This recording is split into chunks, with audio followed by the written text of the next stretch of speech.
Olá, uma excelente noite a todos vocês. Noite de sexta-feira, e nós estamos aqui mais uma vez para trazer para vocês novas informações dentro das pesquisas que nós temos feito. Grande abraço a todo o pessoal do chat, já tem algumas pessoas aí que já mandaram mensagens, né? E eu quero desejar a vocês um excelente fim de sexta-feira. Eu gostaria de saber do pessoal que está aí acompanhando a live, né, se a minha voz ela está chegando até vocês. Vocês poderiam dar um feedback para mim, porque eu estou conectado aqui com fones, mas eu não estou tendo retorno. De repente, eu não sei se a minha voz ela está chegando até vocês.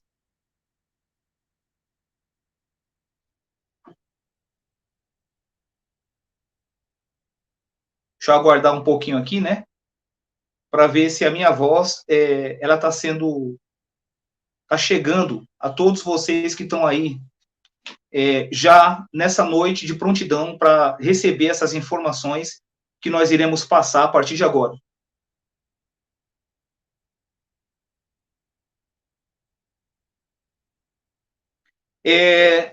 O Abelardo Novaes disse que está ótimo o som da sua voz. Muito obrigado, viu, o Abelardo? Muito obrigado.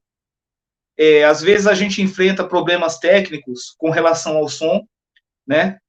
Então, para que a gente não fique aqui falando sem o som estar saindo, a gente costuma perguntar, e eu agradeço aí por você ter dado essa informação, tá bom?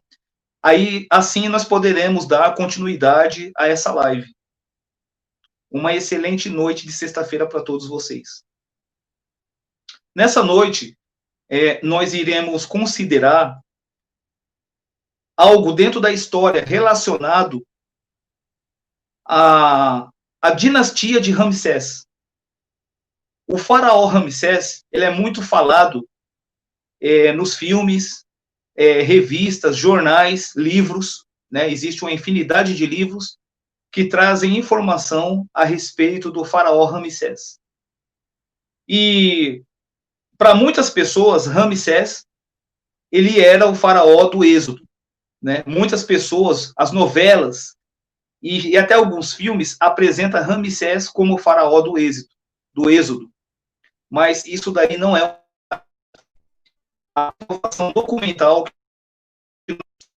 dos livros, né, de história, apresenta um outro relato totalmente diferente do que é apresentado pela mídia. Isso já era de se esperar, porque nós sabemos que a história dos né, e não só do Brasil, como do mundo, sofreu a mudança de geografia e várias coisas que estão registradas nos livros antigos. E nós queremos mostrar para vocês essas informações relacionadas a tudo isso que nós estamos considerando aqui, né? A história, vamos dizer assim, a história ocultada, ela diz que Ramsés, ele foi um dos faraós que mais construiu templos e estátuas, né? Então, a dinastia de Ramsés, ela foi uma dinastia onde houve paz no Egito. Foi uma dinastia marcada por diversas construções que foram, né? Foi um período de paz, e não um período de confronto, como as novelas e os filmes apresentam. E nós temos um livro aqui onde nós iremos considerar essas informações, nós iremos passar, né? Eu estou fazendo aqui um... E nós sabemos que na época da Pangeia, creio que todos vocês aqui que estão assistindo a live já ouviram falar da Pangeia, e a Pangeia, ela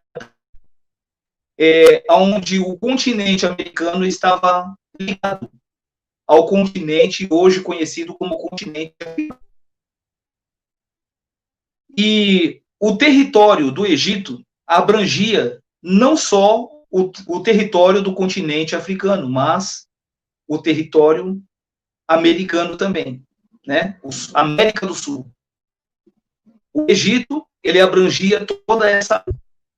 No Brasil, existem diversas cidades.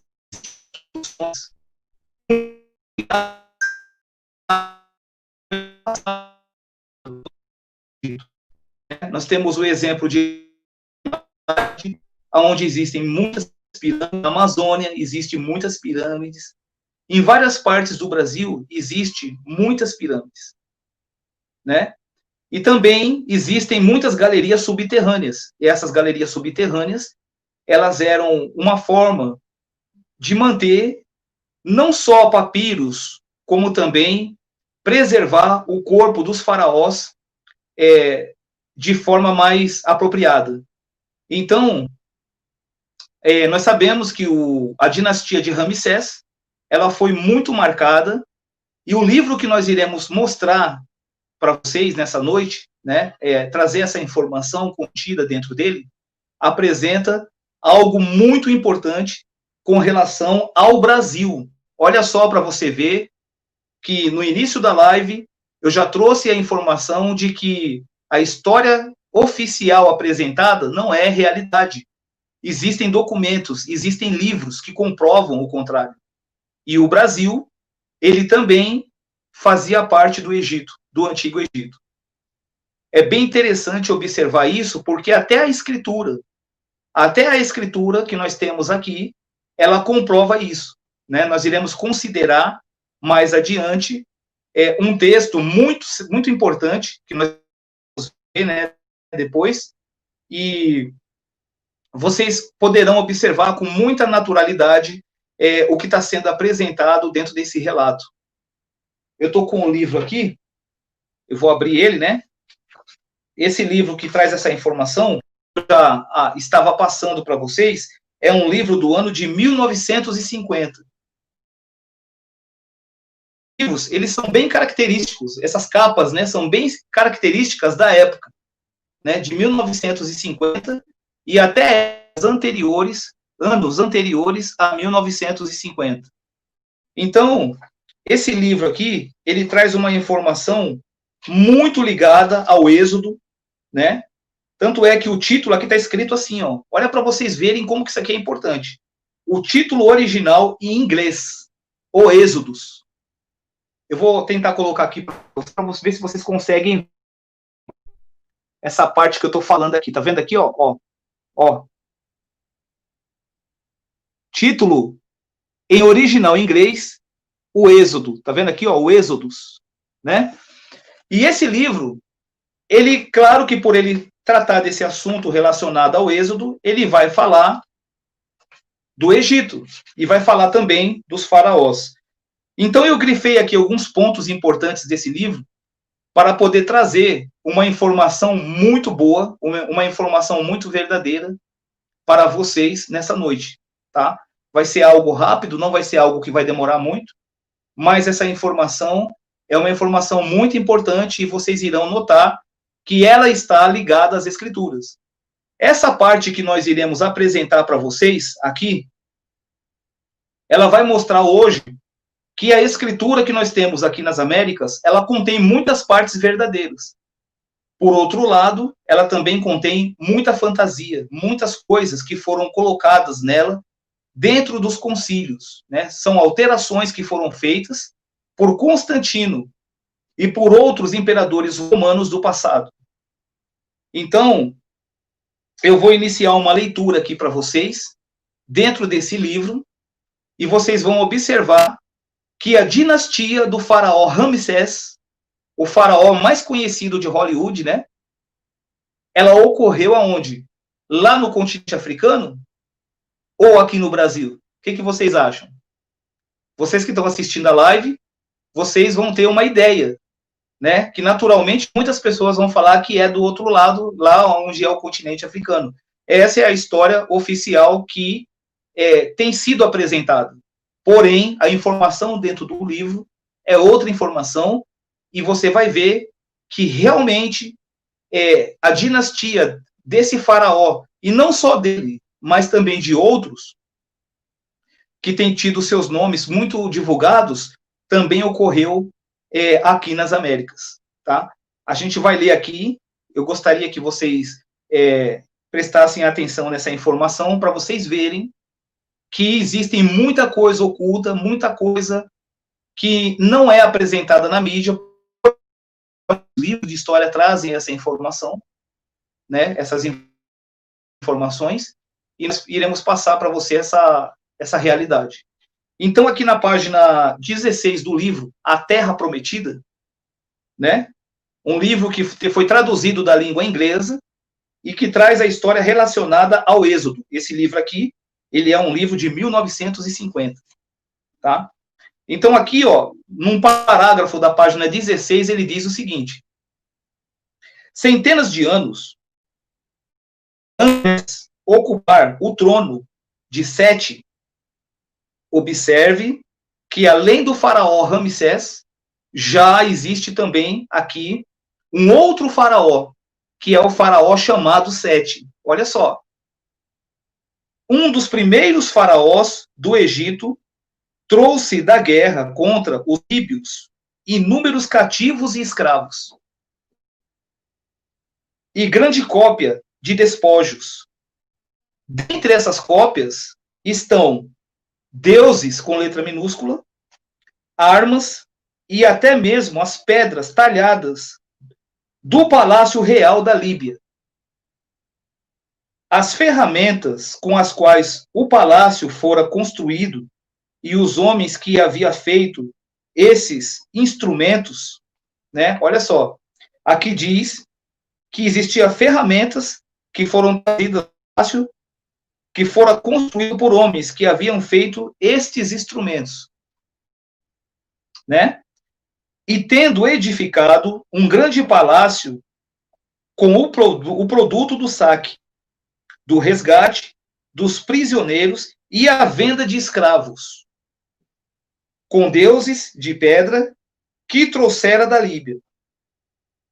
Assim, Baal, o deus dos líbios, vencido, se tornou um deus egípcio. Tá vendo? Assim, aqui dentro do livro, ele é apresentado como um deus dos líbios, né? E em cima disso eu quero fazer uma pergunta para vocês do chat e o pessoal que está assistindo essa live, tá? Com certeza todos vocês já ouviram falar de Baal, sim ou não? Todos vocês já ouviram falar de Baal. E Baal era um deus o quê? A escritura do Almeida, ela diz que Baal, ele era um deus cananeu, sim ou não? Não é essa a informação que nós temos dentro das escrituras, que Baal, ele era um deus cananeu? Não é? Pois bem, o Brasil, ele é a terra de quê?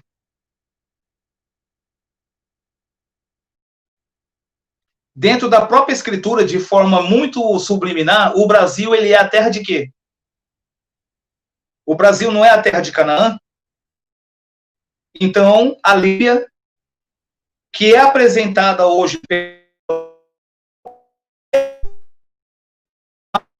Brasil, específica do Brasil. Porque aqui falou, aqui já trouxe de imediato uma informação a respeito do deus Baal, né? De um deus pagão chamado Baal. E Baal, ele era o quê? Cananeu. Se Baal era cananeu, ele habitava onde? A terra de Canaã. E a de Canaã, nós sabemos que é o... Então, a Líbia, ela também está localizada, está ligada, não no lugar aonde a história oficial apresenta, mas aqui nas Américas. Entendeu? Esse é o primeiro ponto. Vamos continuar aqui a leitura para que vocês possam entender. E a seguir, fez que o povo viesse de todas as bandas do Egito. Olha só. Tá vendo? Das colinas verdes, são nesses detalhes, porque são esses detalhes que fazem toda a diferença. Das colinas verdes e dos vales com rios avermelhados. Olha só, gente. Aí, em cima dessa informação, né? Eu quero fazer uma outra pergunta para vocês. Essas perguntas, elas nos levam a raciocinar. Sim ou não? Colinas Verdes. Onde naquele falso lugar que a história secular tem apresentado existem colinas verdes? Onde? Né? Outra coisa. Colinas verdes e dos vales com rios avermelhados. Uma segunda pergunta. Existe rios avermelhados naquele falso lugar? Do outro lado, no continente, né, do outro lado do continente chamado continente africano, existem rios avermelhados lá? Você já parou para pensar? Já parou para analisar essa questão? Se lá existem rios avermelhados? Eu vou colocar algumas imagens aqui do Rio Grande do Norte, tá? Eu vou... Ai, gente, apareceu um barulho aqui. Eu vou colocar algumas imagens aqui, eu vou até pedir para vocês aqui aguardar um pouquinho, que eu vou tirar a minha imagem, e vou colocar imagens de uma região no estado do Rio Grande do Norte, para vocês verem o que é rio avermelhado. Só um minutinho aqui que eu vou fazer essa alteração de imagem.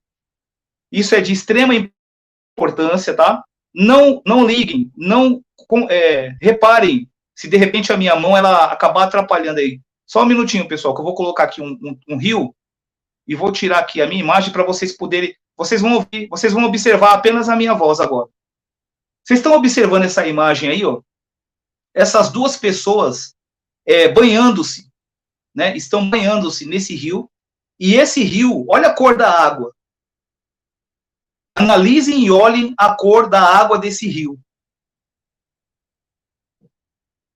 Essa imagem é uma imagem que eu extraí aí da internet e essa localização, esse lugar é uma praia aonde está localizado o estado do Rio Grande do Norte. Tá vendo, pessoal? E aqui no livro Terra Prometida, aqui ainda fala sobre isso. Veja bem, ó. Olha só. E a seguir, fez que o povo viesse de todas as bandas do Egito, das colinas verdes e dos vales com rios avermelhados. Tá vendo? Com rios avermelhados. Vamos mudar a imagem aqui e colocar uma outra aqui para vocês verem. Olha aí, ó. Uma praia, né, no aspecto de uma praia de tombo, e você vê a cor da água. Olha a cor da água. Olha a vegetação verde em volta. Esse lugar, gente, não pode ser um deserto, onde só tem areia seca. Esse lugar trata-se de um lugar fértil. Porque se não fosse fértil, não existiria essa vegetação verde em abundância, como vocês estão observando. E olha a água avermelhada, os rios, né? Avermelhados, como o livro aqui apresenta, né?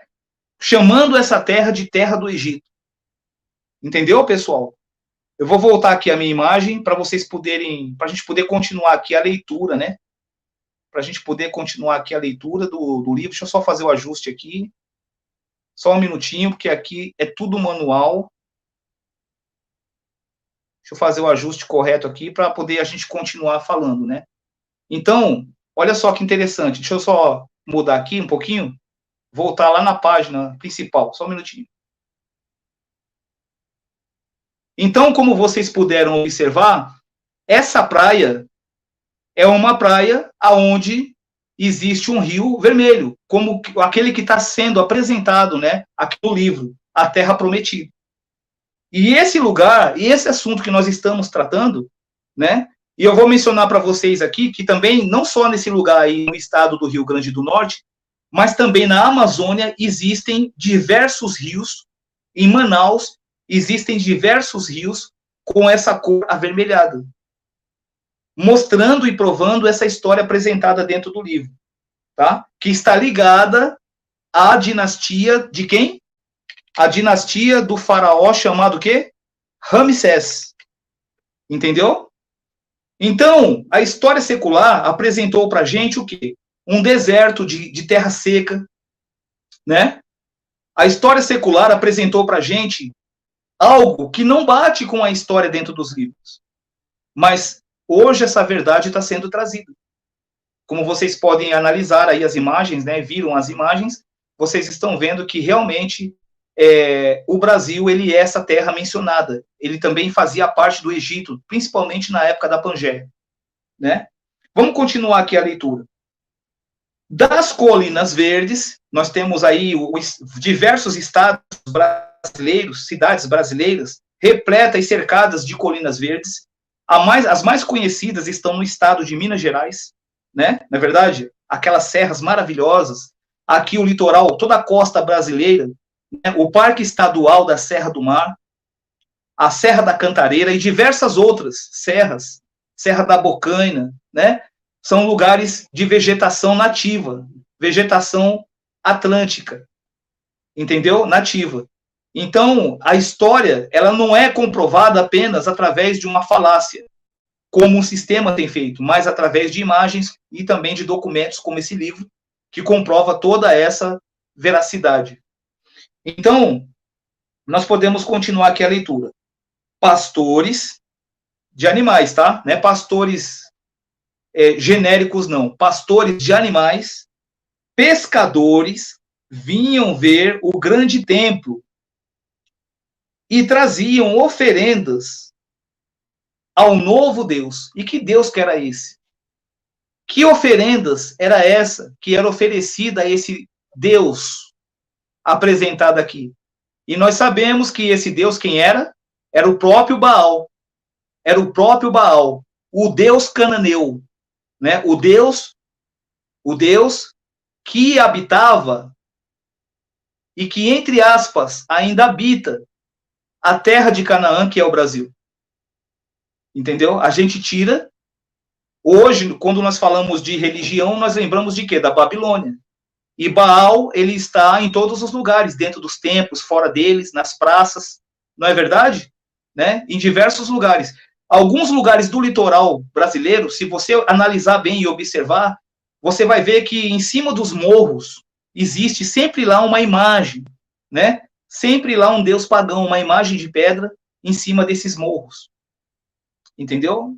Fazendo alusão a quem? Fazendo alusão a Baal. Então aqui continua dizendo: e assim que os sacerdotes viram as dádivas que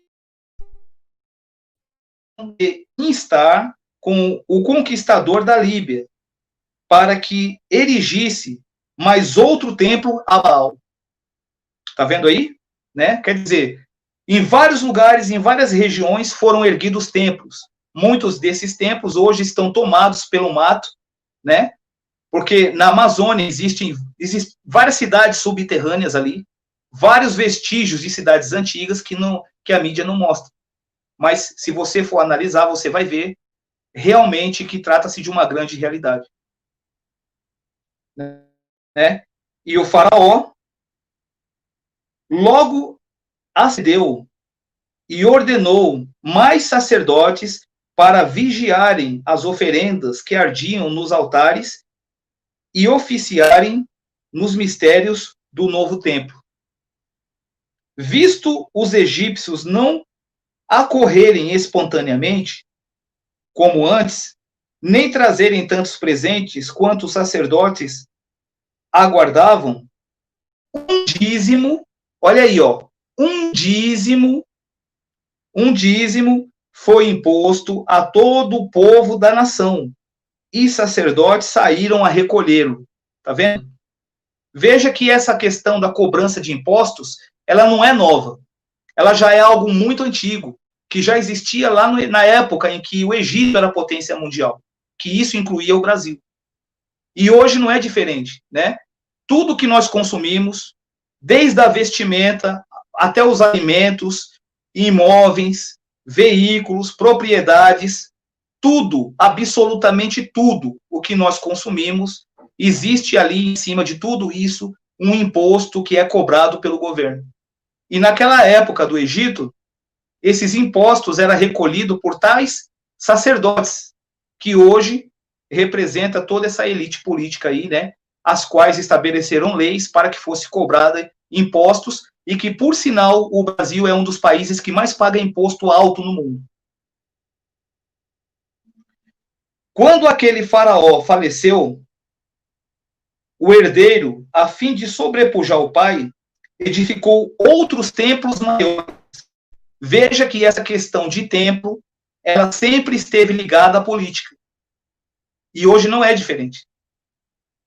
Porque o templo, uma vez que ele é erguido, existe ali a cobrança, a imposição, né, sobre a nação para manter aquele templo. E não é assim hoje com as religiões, né? Especificamente aí aquelas que pregam a teologia da prosperidade, né? Entendeu? Quer dizer, tudo que envolve templo está ligado à política. E essa é uma das questões as quais o livro de Atos 7:48 deixa claro que o Espírito do Altíssimo não habita em templos feitos por mão de homens. Atos 7:48. E por que ele não habita dentro desses templos? Simplesmente porque esses templos, eles foram construídos para quem? Para o deus cananeu chamado Baal. Entendeu? Esses templos foram construídos para adoração e culto, para sacrifícios ao deus Baal. Entendeu? O deus cananeu, o deus Baal que habitou e que ainda habita as terras de Canaã. Após organizar um grande exército e forjar armas melhores do que as de seu pai, que seu pai empregara, saiu a trabalhar contra os sírios. Para a comemoração da vitória, ergueu 3 grandes templos a Baal, cada qual o dobro do tamanho e do terceiro nas colinas de Assuá. Eles colocaram aqui dentro do livro alguns nomes de cidades para desfocar a atenção do Brasil. Isso aí é uma coisa que a gente consegue observar quando a gente viu aqui em cima falar dos rios vermelhos, das colinas verdes, e depois aqui embaixo a gente vê uma palavra que não tem nenhuma conotação com a história que está sendo falada no momento.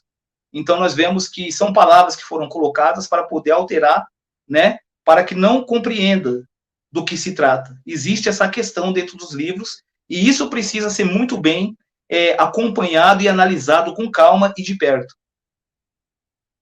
Tá? Então a gente vai ver aqui, ó. E como a pilhagem da guerra fora contra os sírios, e outro detalhe que a gente vai trazer numa live muito próxima aí, nós vamos mostrar para vocês a real identidade da Síria. Preparem-se, porque existem informações documentadas que vocês irão ficar chocados quando vocês souberem dessas informações. Nós iremos trazer nas próximas lives, tá? Aqui já está mencionando, né, guerras e batalhas contra a Síria, as quais o próprio faraó travou. Aí aqui diz, e como a pilhagem da guerra contra os sírios não desce para cobrir os gastos com as obras, criou um imposto sobre os pescadores e os vinhateiros, tanto do Egito como da Síria. Tá vendo aqui, gente? Até os pescadores entraram na dança. E os pescadores sempre foram pessoas simples, né? Pessoas humildes. A gente tira pelo que a gente vê hoje, né? Entendeu? Mas, não as grandes empresas, mas aqueles que vivem da pesca, né? Então, a gente vê aqui essa informação dizendo que foram colocados impostos sobre eles. Não só em cima dos pescadores, mas também em cima dos fabricantes do vinho, aqueles que pisavam as uvas com os pés no lagar. E um peixe sequer, ou um cacho de uvas, olha só, e um peixe sequer, ou um cacho de uvas, não podia ser tirado respectivamente das águas e da vide, sem que a taxa fosse satisfeita. Quer dizer, ninguém poderia pescar nesses rios avermelhados, ninguém poderia retirar, colher um cachos de uva sem antes pagar o imposto por tal colheita. Olha como que é a situação aqui nas Américas. E isso persiste até hoje. Isso persiste. Tanto é que o Brasil, como eu já disse, né? O Brasil é um dos países que mais paga imposto do mundo. E por que isso? Porque aqui, e essa questão já explica, já deixa claro. Aqui é a terra de Canaã. Aqui é a terra que mana leite e mel. E essa é a razão pela qual tem o imposto mais caro do mundo. E isso é tudo. É sobre roupa, sobre todos. Inclusive, gente, vocês devem ter observado aí nas últimas notícias aí dessa semana que empresas automotivas, que eu não vou citar os nomes aqui por questão de ética, mas muitas empresas automotivas fecharam as portas, baixaram as portas e pararam de fabricar carros aqui no Brasil. Sabe por que isso?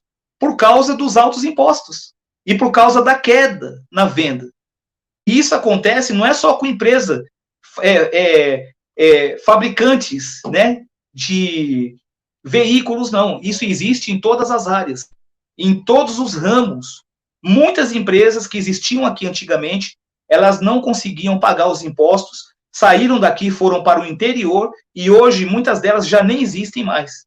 Para vocês terem uma noção de como que aqui, por causa da fartura, por causa do grau, né, em que a terra de Canaã produz, existe o imposto mais alto, que é o imposto que corre aqui no Brasil. A gente, até os Estados Unidos e outros países, quando converso com algumas pessoas, eu vejo as pessoas falar, eu fico sem conseguir entender como que algo pode ser tão mais em conta em países de fora do que aqui dentro.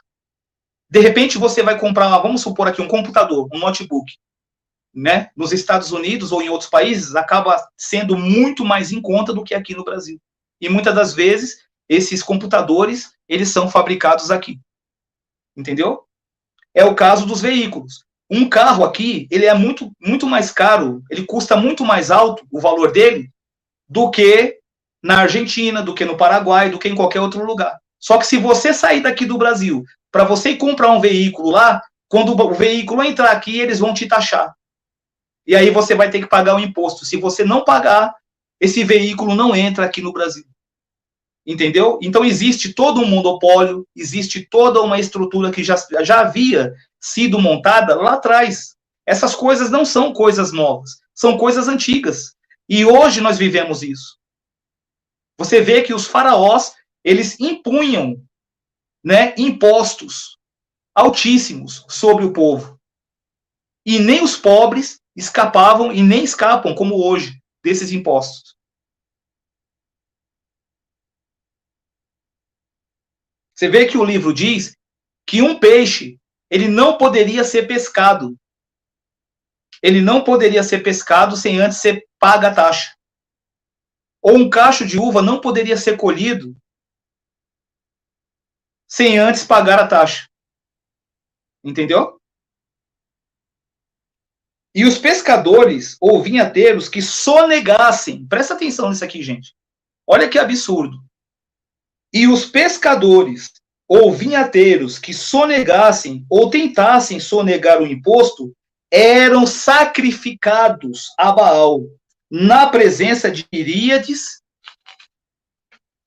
de pessoas que vinham anualmente assistir às imolações nos templos.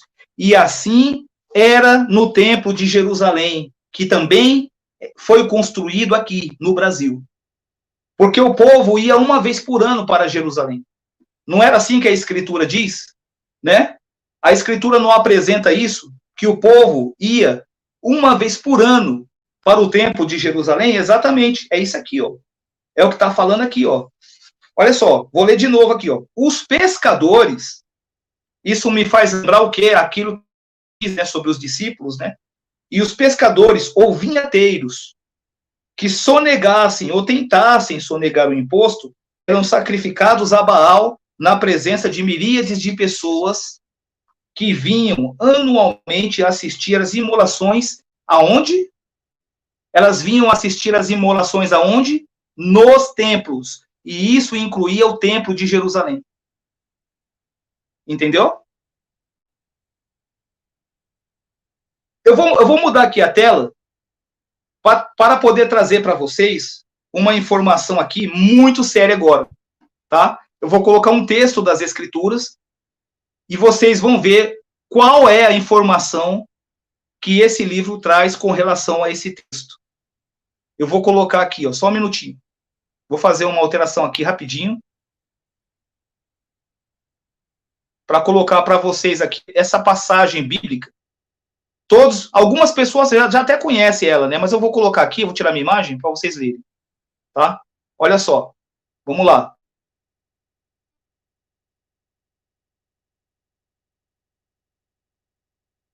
Olha aí, gente. Vocês estão conseguindo ler essa passagem que está aí, de Deuteronômio, capítulo 28, verso 68? Eu vou ler como está aí, tá? Eu vou ler como está aí e vou explicar uma coisa que muita gente tem dificuldade para entender dentro dessa passagem. O Senhor te fará voltar ao Egito em navios, pelo caminho de que te disse, nunca jamais o verás. Sereis ali oferecidos para venda, como escravos e escravas, aos vossos inimigos, mas não haverá quem vos compre. Eu vou fazer uma explanação dessa passagem que vocês estão vendo aí, para vocês poderem entender e até ajudar algumas pessoas que às vezes têm dificuldade para entender o que essa passagem ela quer dizer. Vamos lá começar no início lá. Ó. A gente sabe que o nome de Arro foi substituído por títulos. Então, no lugar de Senhor era para estar Iarro. E Iarro te fará voltar ao Egito em navios. Aqui, ele estava falando com quem? Ele estava falando com as tribos de Judá e as tribos de Benjamim, que haviam sido levadas daqui do Brasil para outros lugares. E depois retornaram, né, para serem compradas aqui nas Américas, quer dizer, serem escravizadas aqui dentro da sua própria terra. E ali diz, ó, Iarro te fará voltar no Egito em navios. Quem veio para as Américas nos navios negreiros?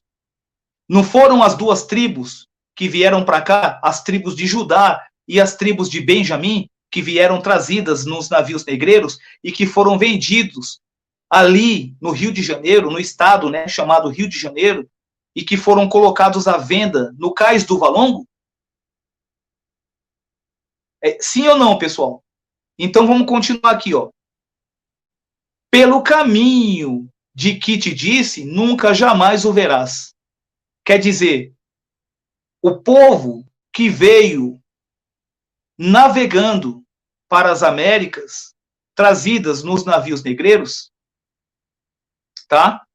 Esse povo jamais voltaria por esse caminho. Muitos morreram, foram jogados no mar, muitos chegaram aqui doentes, foram jogados na Baía de Guanabara, e outros foram colocados à venda no cais do Valongo.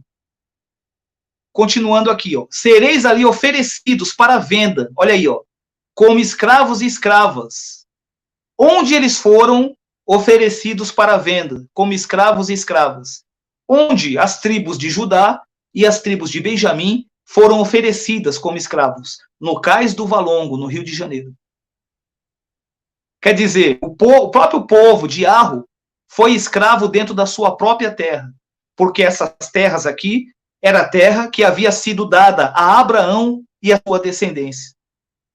Entendeu? Mas porque o povo escolheu adorar outros deuses, escolheu se misturar às outras nações cananeias, então eles acabaram se contaminando com a adoração pagã lá fora e foram condenados e trazidos para cá na condição de escravo e de escravas. Aos vossos inimigos, mas não haverá quem vos compre. Não haverá quem vos compre. Agora eu vou trocar a imagem novamente, vou colocar a imagem do livro, que vai ajudar vocês a entenderem essa questão final aqui. Só um minutinho, pessoal.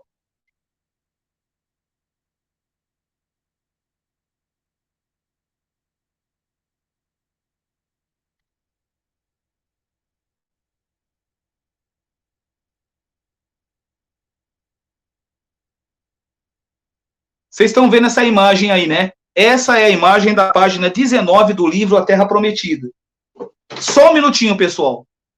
Enquanto eu vou deixar essa imagem aqui na tela, vocês já podem ir lendo ela aí devagarzinho, que eu já volto aqui para explicar.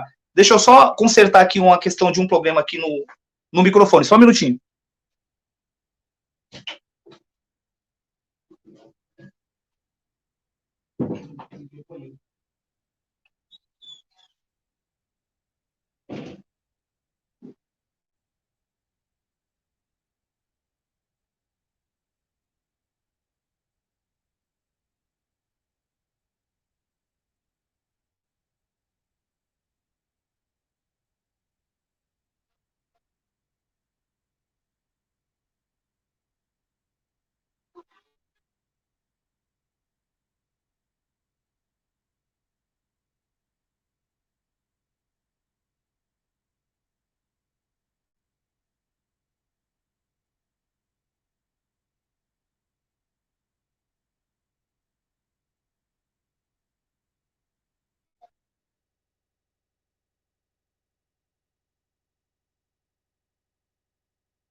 Só tem 6 pessoas assistindo. Não...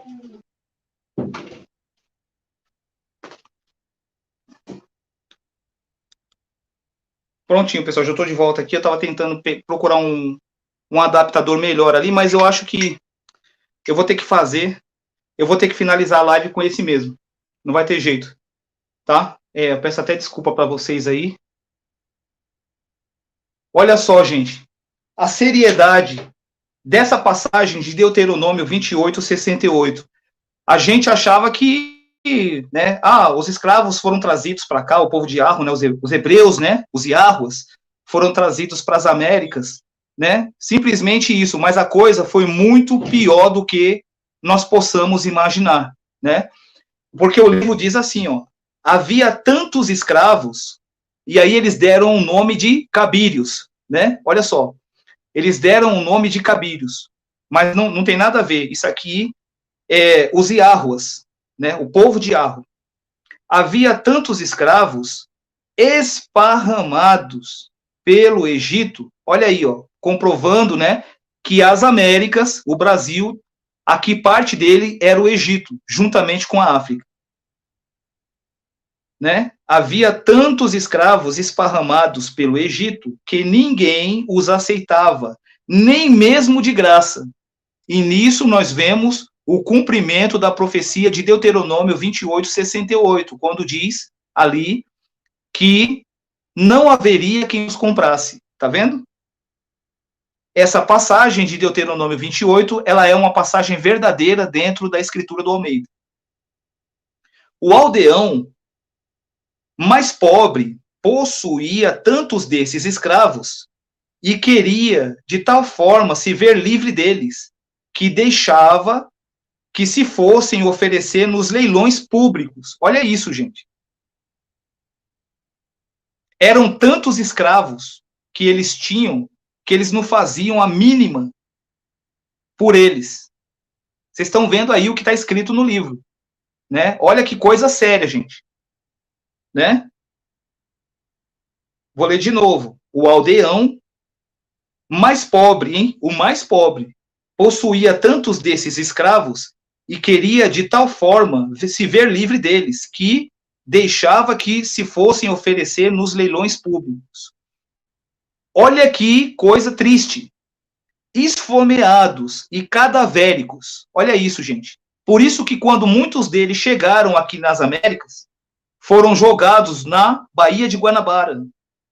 Muitos deles foram jogados no mar, no meio do caminho, porque contraíram doenças nos navios e morriam e eram lançados no mar. Muitos foram lançados vivos também, e muitos foram jogados ali no cemitério aquático chamado Baía de Guanabara. E os outros, que tinham condições de serem recuperados, foram colocados para venda no Cais do Valongo. É como a irmã Teresa Cope está dizendo, está sim e é adorado por muitos, exatamente, tratando-se de Baal, né? Ainda hoje. Então, veja bem, continuando aqui, ó, olha o que o livro diz. Esfomeados e cadavéricos, os escravos entravam nos templos e se ofereciam como sacrifícios por um punhado de cevada. Tá vendo, gente?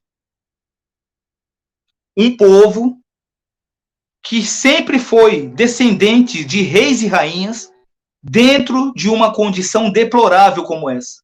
Por quê?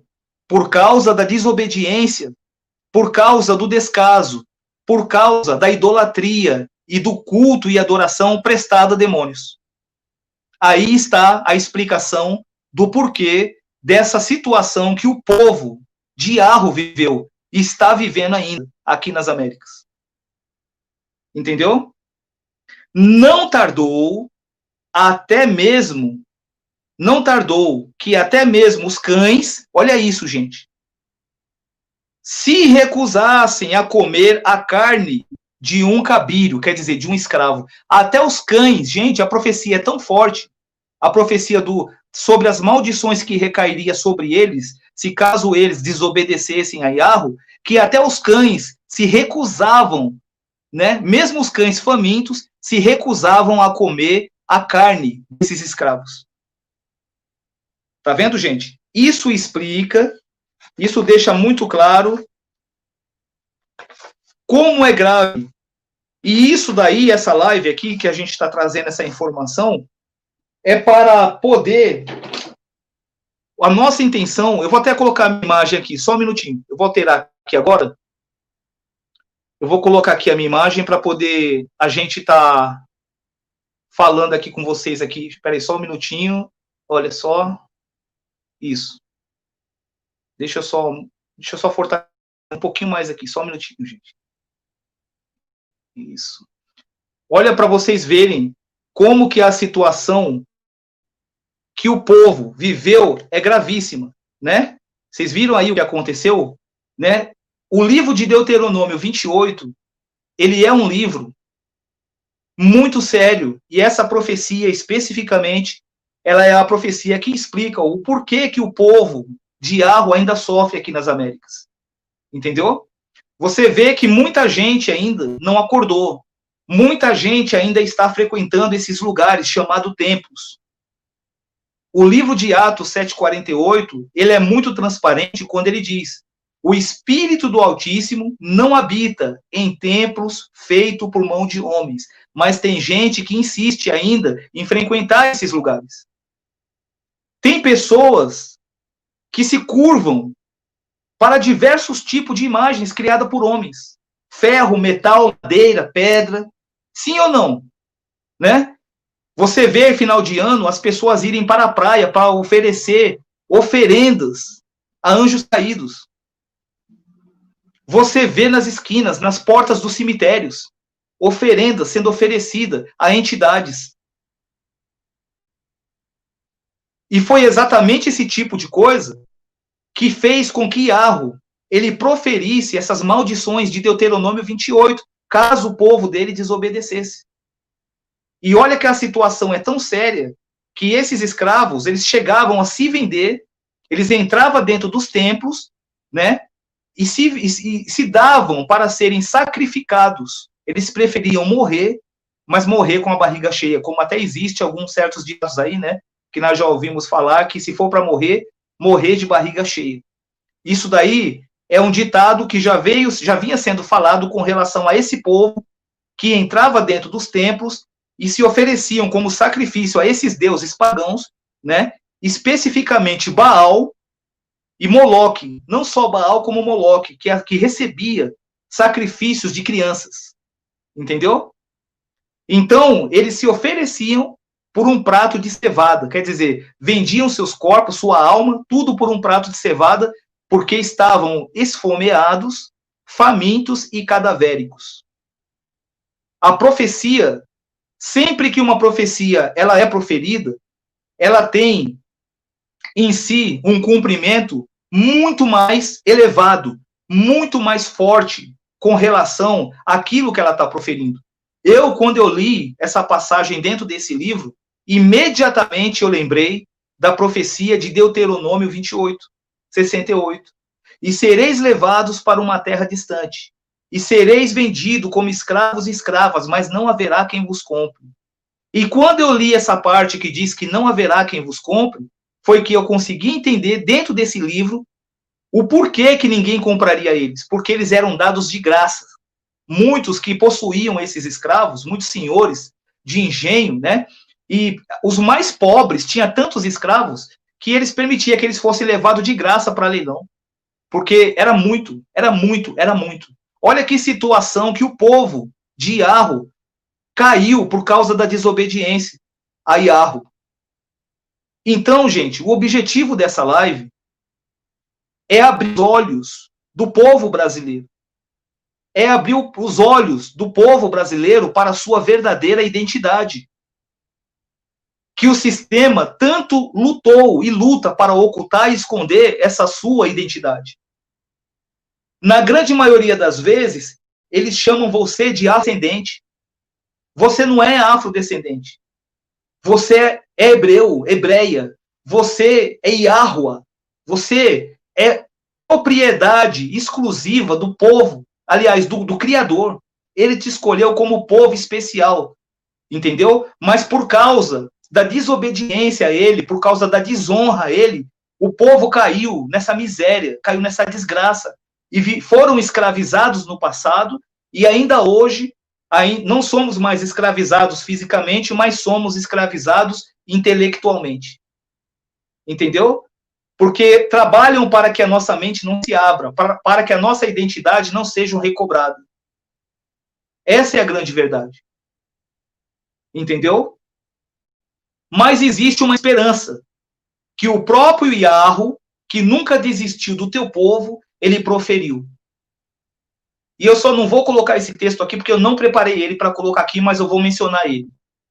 E eu gostaria que todos vocês que estão assistindo essa live, compartilhassem essa live o máximo de pessoas possível, para que o povo acorde, para que o povo saia dessa inércia, desse sono da morte, e venha correndo para os braços de Yahushua, o seu verdadeiro Criador. Porque ele mesmo disse, se o meu povo, que se chama pelo meu nome, se humilhar e orar e clamar, eu depressa abaterei o inimigo e sararei a tua terra. Essa profecia, ela foi proferida dentro da escritura do Almeida. Vocês podem procurar que vocês vão encontrar. Eu não vou colocar ela aqui porque eu não preparei. Não estava nos meus planos colocar essa profecia aqui na tela para vocês verem ela. Mas ele mesmo se prontificou para fazer com que o seu povo acorde e deixe de adorar Baal, deixe de se curvar a deuses estranhos. Por causa da desobediência que o povo cometeu no passado, né? E ele também proferiu isso. E servireis a outros deuses, os quais os vossos pais não conheceram. E esses deuses, os quais os vossos pais não conheceram, trata-se dos deuses pagãos que são adorados aqui nas Américas. Entendeu? Com diversos títulos. Diversos títulos. E eu não preciso aqui nem falar e nem vou dar nome aos bois, porque vocês já sabem do que eu estou falando. Mas a exortação, a trombeta, ela soa. A trombeta está soando. A trombeta está soando. Se o meu povo, que se chama pelo meu nome, não é Jesus não, tá? Não é Jesus, nunca foi. É Iarro. é Yahushua. Esconderam isso de você. Se o meu povo, que se chama pelo meu nome, se humilhar e orar e clamar, eu depressa, olha o que ele diz, olha o que ele diz, eu depressa abaterei o inimigo e sararei a sua terra. E essa terra que ele promete sarar é a terra do Brasil, que foi dada como herança aos descendentes de Abraão, que somos nós.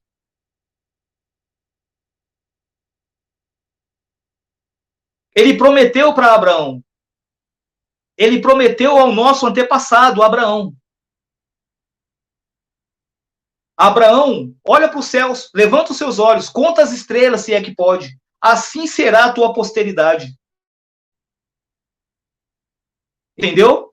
E ele prometeu a terra de Canaã ao povo brasileiro, a descendência de Abraão. Você que está ouvindo essa live, você que vai assistir essa live depois, saiba que você é propriedade exclusiva de Yahweh. Entendeu? Você precisa acordar para a sua verdadeira identidade. Você precisa deixar esses deuses estranhos, deixar essas astarotes, as quais têm atrasado a sua vida.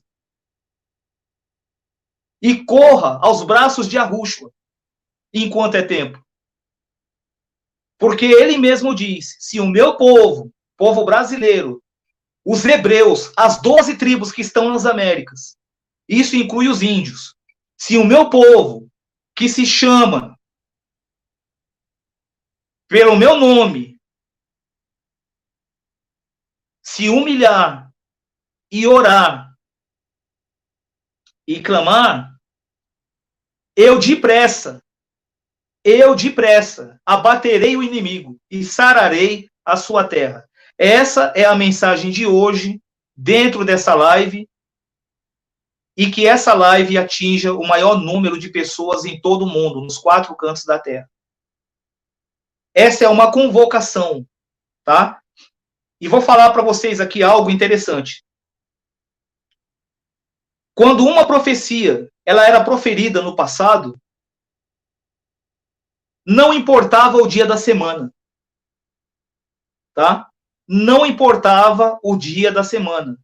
Poderia ser numa segunda, numa terça, numa quarta, numa quinta, numa sexta, num sábado, num domingo. Embora no passado, na lei, né, na lei mosaica, existia o Shabat, mas quando existia uma convocação como essa live é uma convocação. Essa live é uma convocação. Então, não interessava o dia da semana, mas ela se tornava um Shabat Gadol, que significa um sábado grande. E ali era convocado, aquele dia se tornava um dia especial. Ele poderia ser qualquer dia da semana, mas se houvesse uma convocação ali, aquele dia se tornaria o dia principal da semana. Entendeu? Então, esse dia de hoje, essa sexta-feira, Yahweh convoca vocês, através dessa live, para que vocês acordem e saiam do sofrimento que que nós estamos caminhando durante toda a nossa vida. E corra para os braços de Yahushua, o verdadeiro Salvador. O verdadeiro Salvador se chama Yahushua, e não Jesus. O Jesus que ensinaram para nós, ele é um chamado Krishna. E também é o Cristo, do qual provém do Krishna, que é um anjo caído. O verdadeiro Salvador, ele se chama Yahushua. E nós devemos acordar para o nosso Salvador e se voltar para ele o mais rápido possível, enquanto é tempo. A língua falada aqui nas Américas, a língua que era para ser a língua oficial falada pelo povo brasileiro, nunca foi essa língua que nós falamos hoje aqui, chamada língua portuguesa. Se você não sabe disso, saiba dessa verdade. A língua que era para nós falar hoje é exatamente isso que você acabou de ouvir, o IAT, que era o aramaico, que ainda hoje é falado por muitas tribos indígenas. E quando os askenazes, quando os franceses e ingleses vieram, né, para as Américas, e eles chegaram aqui e impuseram essa língua portuguesa, porque Portugal foi fundado por eles. Na época era Porto do Grau. E eles vieram com essa língua portuguesa, enfiaram essa língua portuguesa aqui no Brasil, sob os nossos antepassados, o povo das tribos, os indígenas, e forçou o povo a deixar de falar o IAT para falar a língua portuguesa. A língua oficial do Brasil é o aramaico bíblico. E existe uma segunda versão que era o hebraico, mas não esse hebraico moderno, mas era o Yiddish. Aliás, era o hebraico que era escrito através de hieróglifos. A língua oficial do nosso povo aqui era o aramaico. E um dia ela voltará a ser novamente essa língua, porque o próprio livro do Apocalipse diz que o povo de Arro receberá uma pedrinha com um novo nome. Porque até os nossos nomes que nós temos aqui nas Américas estão todos paganizados. Esses sobrenomes que existem aqui nas Américas vieram de quem? Dos askenazes. Eles que trouxeram esses sobrenomes e colocaram aqui sobre o povo. Os nossos nomes, a sua composição, o nome Iahua. E é por esse motivo que esse nome foi excluído das Escrituras e foi trocado por títulos, para que se perdesse a identidade. Mas o livro de Números 6:27, né, deixa isso muito claro, porque o próprio Iahua proferiu ali uma profecia dentro desse livro de Bemidbar, que é o livro de Números, e lá está escrito o seguinte: e porão o meu nome nos filhos de Israel, e eu os abençoarei. E o nome de Arro esteve sobre o povo de Arro. Todo o povo, não tinha um sequer, todos tinham na composição do seu nome o nome do nosso Criador. Mas quando os franceses e ingleses vieram para as Américas, eles proibiram os nossos antepassados de falar a língua original, que era o IAT e que é o aramaico, que é falado hoje pelos árabes de Omã e outras nações, que o mundo não divulga. Muitas tribos indígenas ainda falam até hoje o IAT. E nos venderam a língua portuguesa, essa língua que nunca foi nossa de origem. Eu quero agradecer a todos vocês por ter assistido essa live. E também quero agradecer a todas as demais pessoas que irão assistir essa live daqui a pouco ou amanhã. E vocês vão ficar sabendo dessas maravilhas, dessas novidades da promessa que nos foram escondidas. Tá? Um grande abraço. Amanhã, presta bem atenção nessa mensagem que eu irei transmitir para vocês. Amanhã, eu e o Jussier, nós iremos fazer uma live às 19 horas. E dentro dessa live, vocês vão ver algo extraordinário dentro de um livro antigo. Eu não vou mencionar o nome do livro aqui. Amanhã vocês vão saber que livro é esse. Muito difícil de encontrar ele. Até pela questão do ano em que ele foi editado, ele foi publicado. E vocês vão observar a comprovação que nós temos batido na tecla. Nós temos falado durante muito tempo que o Brasil é Jerusalém. E o Brasil é Jerusalém e ninguém jamais vai conseguir desmentir essa verdade. Vocês vão ver essa comprovação de uma forma muito transparente dentro do livro. Nós iremos mostrar isso amanhã para vocês. Tá bom? Um grande abraço e que o Salvador e Yahushua, vocês, né, que assistirem essa live, que vocês possam receber essa informação e se voltar para o nosso Salvador o mais rápido possível que vocês puderem. Um grande abraço e até amanhã. Tchau.